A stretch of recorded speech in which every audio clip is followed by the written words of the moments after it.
បាទសួស្តីបងប្អូនទាំងអស់គ្នាអ្នកដាំពោតបាទថ្ងៃនេះថ្ងៃទី5ខែ10ឆ្នាំ2025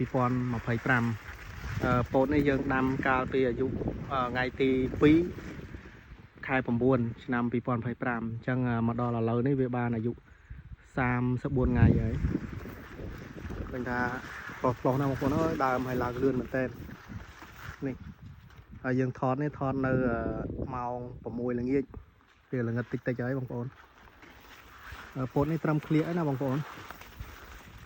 ត្រឹមក្លៀកខ្ញុំហើយខ្ញុំដាក់ឲ្យមើលនេះបងប្អូនត្រឹមក្លៀកហើយឃើញថាឡើងលឿនណាបងប្អូនហើយយើងបាញ់ថ្នាំការពារតកូវគឺមិនមានតកូវស៊ីទេឃើញថាស្អាតមែនតើបងប្អូនតែយើងអន់ចិត្តបន្តិចវាអត់ភ្លៀងបងប្អូនយើងបន់ឲ្យភ្លៀងវាអត់ភ្លៀងបើសិនជាភ្លៀងយើងចង់ធ្វើស៊ីអាស្មៅខាងក្រោមនេះបងប្អូនឃើញទេដោយសារវាភ្លៀងទៅវាឡើងកម្ពស់ក្បាលយើងបាញ់រុកជើងវាឲ្យវាស្លាស់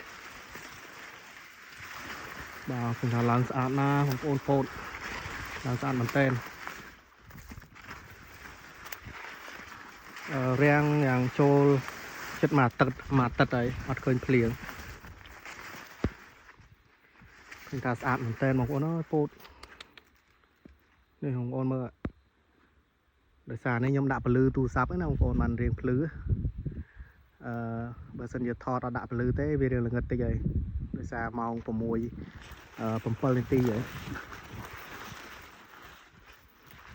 នេះបងប្អូនបញ្ជាក់ឲ្យមើលខ្ញុំបាញ់ថ្នាំតកូវបងប្អូននេះស្នាមស៊ីដែរមិនមែនតែអត់ទេណាតែដោយសារយើងបាញ់ទៅវាស្អាត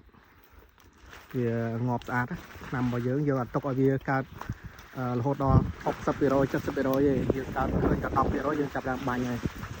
បើសិនជាយើងទុកឲ្យកើតរហូតដល់ 60% 70% យើងពិបាកក្នុងការបាញ់ងាប់មែនតែពោតក៏អន់ដែរបងប្អូនបើយើងទុកឲ្យតកូវវាស៊ីដល់ប៉ុណ្ណឹងតែនេះឃើញថាខ្ញុំទុកយើងថែបានល្អទាក់ទងនឹងតកូវហ្នឹងគឺវាអត់ស៊ីខ្លាំងទេវាស៊ីតិចៗមកយើងបាញ់ហើយយើងបាញ់ថ្នាំល្អអត់ចេះតែបាញ់ប្រភេទថ្នាំអន់ទេព្រោះយើងអត់ឈ្នះបាញ់ពីបិសាទេបងប្អូនមួយអង្ខ្មៅហ្មងបងប្អូនពូជនេះពូជ05បងប្អូនរបស់ក្រុមហ៊ុន AS ខាង AS មិនមែនក្រុមហ៊ុនទេក្រុមហ៊ុនវាឈ្មោះ Agrosip តែពូជនេះគេហៅ AS 2905បាទនេះបងប្អូន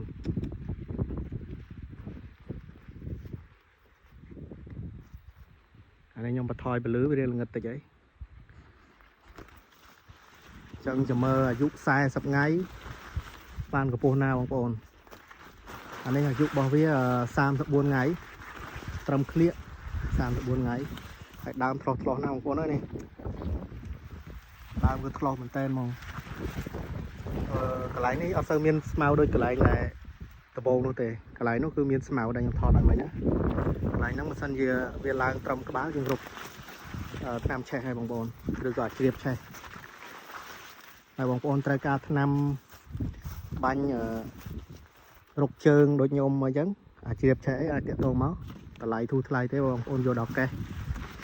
តម្លៃធូរមែនតើ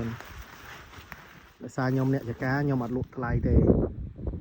អញ្ចឹងបងប្អូនត្រូវការអាចតំណតំណងមកណាបងប្អូនថ្នាំស្មៅពោតក៏បានថ្នាំតកូវក៏បានថ្នាំពៅក៏បាន